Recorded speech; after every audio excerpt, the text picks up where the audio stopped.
Assalamualaikum warahmatullahi wabarakatuh. Hai semua, Perkenalkan, nama saya Salsa Nabila sebagai konselor. dan saya Fatima sebagai konseli. Di sini kami akan membuat video tentang teori dan praktek konseling Islam. Selamat menyaksikan. Ini benar dengan Mbak Husnul? Benar Ibu. Ini sesi konseling kita yang pertama kali ya. Ada masalah apa nih Mbak Husnul datang kemari? Ada yang mau diceritakan dengan saya? Sejujurnya saya sedang tidak baik-baik saja Bu. Saya merasa sangat tertekan belakangan ini. Subhanallah. Mau berbagi cerita yang lebih detail dengan saya hari ini? Saya sangat merasa cemas menghadapi ujian akhir semester. Saya rasa beban kuliah ini terlalu berat Bu. Saya takut tidak bisa memenuhi harapan orang tua saya.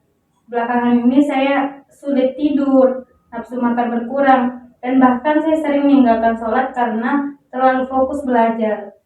Saya mengerti perasaan Mbak Husnul ya. Tapi boleh nggak ceritakan kapan sih? Dari kapan Mbak Husnul mengalami hal-hal seperti ini? Sekitar sebulan terakhir Bu, awalnya saya pikir saya bisa mengatasinya sendiri.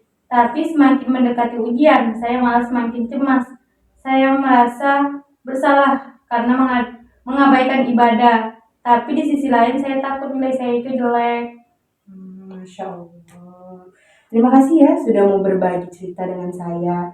Apakah kamu ingat tentang ayat Al-Quran yang berbunyi sesungguhnya bersama kesulitan ada kemudahan?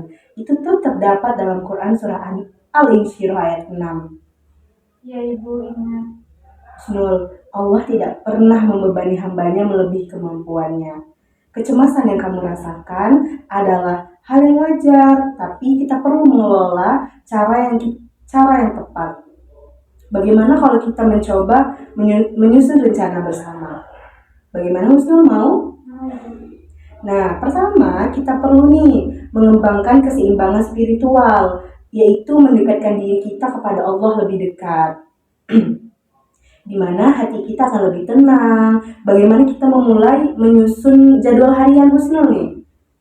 Kita menyusun saat Husnul pulang nanti, Husnul perlu nih menjadwalkan diri Husnul dengan menjadikan waktu sholat sebagai patokan utama, waktu belajar yang terstruktur, waktu istirahat yang cukup, serta menjadikan zikir sebagai hobi atau kebiasaan dari Husnul itu sendiri.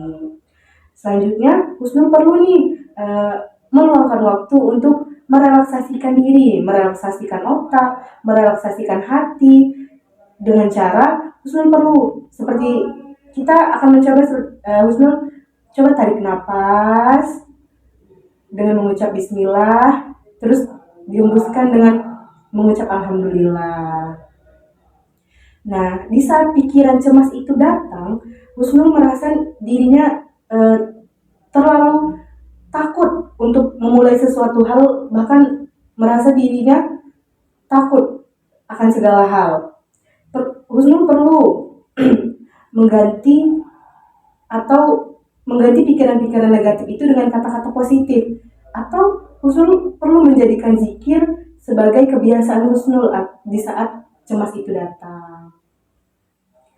Nah, gimana nih? Di saat Husnul pulang nanti, jangan lupa dibuat ya. Gimana? Sudah merasa sedikit tenang? Alhamdulillah Ibu, saya merasa sedikit lebih ringan. Saya akan mencoba menerapkannya semua yang Ibu ajarkan kepada saya. Barakallahu fiik. Ingat, Allah selalu bersama hambanya dan orang-orang yang sabar. Mari kita jadwalkan pertemuan minggu depan untuk evaluasi. Jangan ragu menghubungi saya jika ada hal yang ingin disampaikan atau dikeluh kesahkan ya. Ya Ibu, terima kasih banyak. Ya, hati-hati di jalan ya. Ya Ibu, terima kasih. Assalamualaikum. Waalaikumsalam.